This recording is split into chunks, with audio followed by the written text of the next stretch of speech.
వందనాలు. ఇసకయ్య గారికి వందనాలు. మా దత్తిలి, నా పేరు పావని.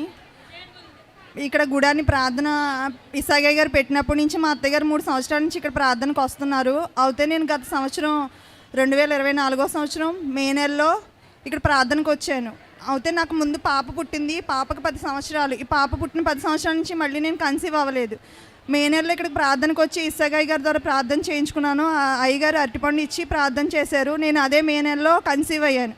ఆ మే నెలలో కన్సీవ్ అయినప్పటి నుంచి 9 నెలలు ప్రార్థనకి నేను మానకుండానే వచ్చి అయ్యగారి చేత చెప్పి ప్రార్థన చేయించుకునేదాన్ని. నాకు మగబిడ్డ కావాలి అయ్యగారు, నాకు ముందు పాప ఉంది, ఈసారి బాబు కావాలి.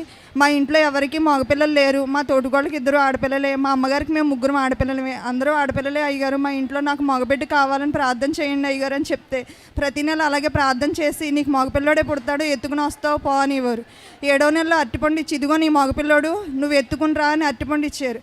అప్పుడు ఎంతో సంతోషంతో ఏడ్చి నేను ప్రార్థన చేసుకున్నాను. అలాగే నాకు జనవరి నెలలో డెలివరీ అయ్యింది. నేను కోరుకున్న రీతిగా ఇసకయ్య గారు ప్రార్థించినట్టుగా నాకు మగపిల్లోడే పుట్టాడు.